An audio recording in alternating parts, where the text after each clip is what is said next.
naye gwe obadde okimanyi nti waliwo ebintu ebimalamu abasajja amaanyi g'ekisajja ng'ate bya bulijjo ng'ate osobola obyewala.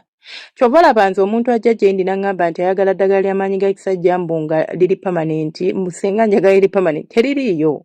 Nze kakikubuulire, kabe musawo ng'akujjanjaba n'akigamba aba atunda butunzi ddagala ly'aba akulimba. Lwaki teriri pamanenti? Ebintu ebisinga okukosa abasajja bingi. Mwe muli emyaka, mwe muli stress, mwe muli ebirwadde bino bisimanya tulina infection, akina mulimu okwemazisa, mulimu stress bingi ebireetera omusajja okubeera ng'asobola okubeera nga takyasobola kuperforminga oba nga takyasobola kuzina nga bwe yalinga azina luli.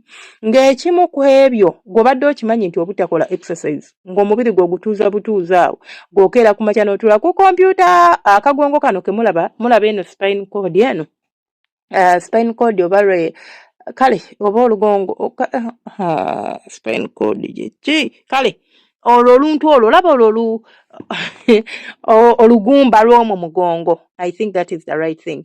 Olugumba lw'omu mugongo olaba we wali ako kalayini ako akalinga omuwaatwa olwo olugumba olwo lwolaba.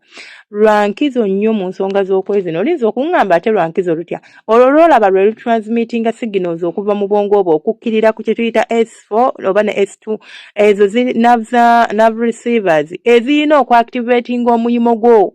Kati jjukira omugongo ogutuuza n'ogutuuza okuva ku makya paka ddi, from Monday to Saturday oba from Monday to Friday, ze nnaku nga 5 oba nnaku 6 mu week ng'okola straight. Tofuna budde busituka kutambulamu, tofuna budde bukolamu ka exercise. Omubiri guno buli bw'oguddusaamu obaninga calories. Timulya the unhealthy diet. Nti gw'olya buli kimu junk food, ebyo basiika, ebyo byonna tebiriimu maanyi, tebirina kye bikugattako. Kati oluvaawo ng'amaanyi gagenda. Naye bwe mbirya ne nziruka ne ntuuyanamukko kinnyambako. Omanyi lwaki abasajja b'omu kyalo oba abasajja b'edda babeera balina amaanyi gaabwe? Kizibu nnyo okusanga omusajja nga yakulira ku miwogo ng'era gy'akyatambulirako nga talina maanyi. Nga lwaki tagayina? Amazzi aganywa. Ago amazzi ago gemulaba ago just plain water, drinking water. Gwe omusajja ayagala amaanyi, amazzi gafuule mukwano gwo. N'abakyala nakibagamba nti omukyala anoonya amazzi gafuule mukwano gwo. Tonywa amazzi ate olowooza tolina maanyi. Amaanyi ogenda gajja wanga omubiri gwennyini munafu. Omubiri gwo gulina okuba n'amaanyi n'omukira okuba n'amaanyi. Omukira kitundu ku mubiri gwo. Bwe mba nga ndi munafu nga mpulira sirina maanyi bulungi, kati golobooza amaanyi ngenda gajjawa era sigenda kubeera nago. Isn't it just simple logic?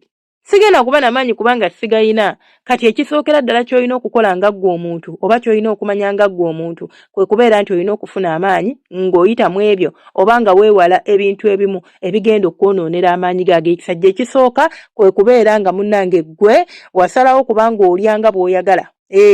Olyanga bw'oyagala. Enva endiirwa nnungi nnyo. Omukazi omugamba nga n'afumba n'ateekerako ku mmere. Ne bw'atasiika akwata bukwasi bidoodo nakati biki n'asibira ku mmere ku waggulu kuno. Tewali buzibu. Olumala osibako olagala n'ateeka mu kalagala n'ateekako n'alyoka asibako endagala endala.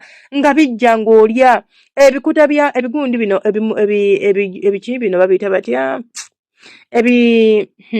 Ebikoola bya muwogo ebyo by'omuti gwa muwogo n'afumba n'olya amaanyi ojja kuba nago. Ekyo kikuyambako okustabilizinga diet eyo. Ogenda kuŋŋanza ali mu Kyebuga ngenda kujja ebikola bya muwogo. Oba tolina bikola bya muwogo kyongamba tosobola kufuna gundi nakati bugga biki. Ebyo byonna gyebiri obyetaaga. Spinach bamukufumbire omulye maanyi g'ekisajja ojja gafuna.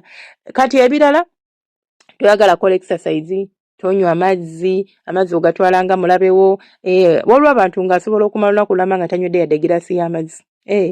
Abalala ebyokubaka mwabivaako. Obadde okimanyi nti nno buli w'obeera nga weebaka kitini olowalinga testosterone production. Ate nga testosterone production bw'oba nga ntini erowalinga obwagazi bwo. It reduces the energy and libido. Tolina maanyi, tolina bwagazi. Kati ate onaayima otya? Awo naawe mbuulira. Ne bw'oba oyimye ng'oyimye waliwo kye tuyita reflexing erections. Like just omuntu akoonyeeko omubiri ne gu reflect bakiyita batya? Bakiyita reflex but omubiri oku reflexing no. Kale omubiri ne gu reactinga n'oyima. kati oloboozi ogw'omuyima ogenda gukuuma kubanga okuyima si kizibu era nga boolaba abakyala abamu nti atoba era okutoba si kizibu bati okumaintaininga amazzi ago kubanga okutoba kw'omukyala wano ng'omutandika tebina ebikwataganira n'ability ye ekyo just it's a response omubiri gwe gye gukola your body responds to whatever thing is going to happen to you n'obeera ng'otoba bulungi nnyo amazzi ne gajja okitegeera mukwano gwange omulungi nagajja bulungi nnyo era n'obeera ng'osobola okubeera nago naye ogamentaininga kyekizibu kati n'omulimo gw'omusajja bwe gutyo kyosobola okuyima naye ogumentaininga kyekizibu so check what you eat mulekerawo okulya ebintu ebiri deep fried ennyo sibagambe nti temugenda kulya bi KFC byammwe it is okay go eat your KFC McDonald's and all that stuff Cafe Javas and all that stuff eat what you want eat your fried chicken and stuff but olweggulo genda otuuya ne mukko osobola ogamba nti buli lunaku ngenda kola exercise wa ddakiika 10 n'ezo 15 buli lunaku oba ddakiika 2 oluva ku mulimu nga njijamu ekkooti zange nziteeka wali nteekamu engoye zange eza jimu siina sente za jimu togenda mu jimu genda edduka ku kyalo tambula mukko naye ng'otambulira ku speed tuyana komawo naaba awo olyoka omanye nti olunaku lukoze ki lutambudde.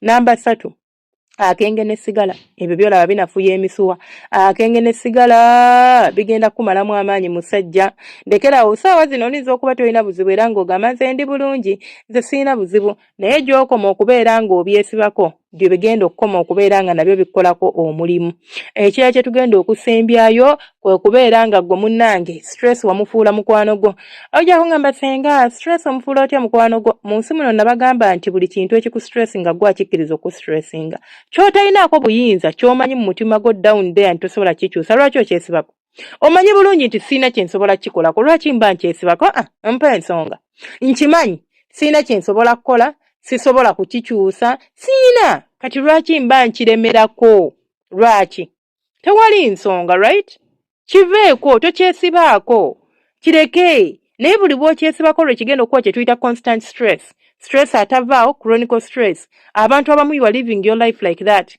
toyina mulimu newe stressinga bwe stressinga ne gujja abaana tebalina fees newe stressinga fees najja oyinza okuŋŋamba nti nedda gwe senga oyogera bw'otyo kubanga gwe ebyo biri bulungi tebiri bulungi ddiya nze nasalawo kubeera bulungi oba ndi bulungi oba siri bulungi oba nina ssente oba sirina nze omuntu gw'osobola osanga bamanja fees naye nekitaŋŋaana genda kulya emmere ya $5 tolina ky'oŋŋamba nze saagala stress kubanga nkimanyi 5 gino ne bwe ngisasula bagenda mugoba baagala $40 ate ninako 5 ate nkimanyi bwe ngibawa era bagenda mugoba tagenda tuulayo kati kanzirye nga bwe nnoonyaana sibagambe mugoberere ebyange badde mbawa example muyinza okugamba ye nange kanjijeyo ezange enzirye landiroodi ajja kugoba landiroodi ajja kugoba ajja kunyiiga ng'akulabye oli emmere nno enkoko yagumubbe nange nsobola okugoba we mba nkubanja tewali nsonga ekuliisa nkoko sooka onsasule nange enkoko njagala kale so stress ali constant tumwejjeko abasajja teri kintu kisinze kunafuya abasajja nga stress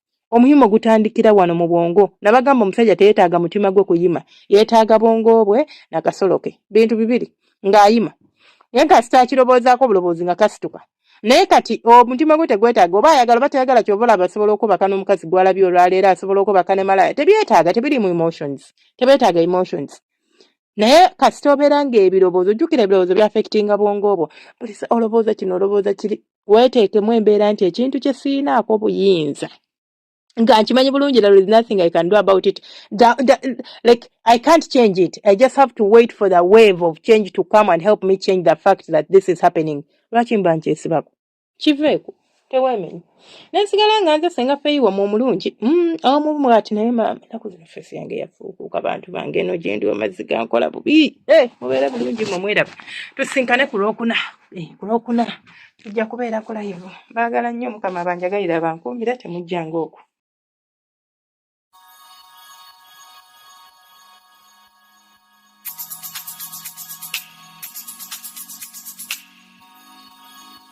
Yeah.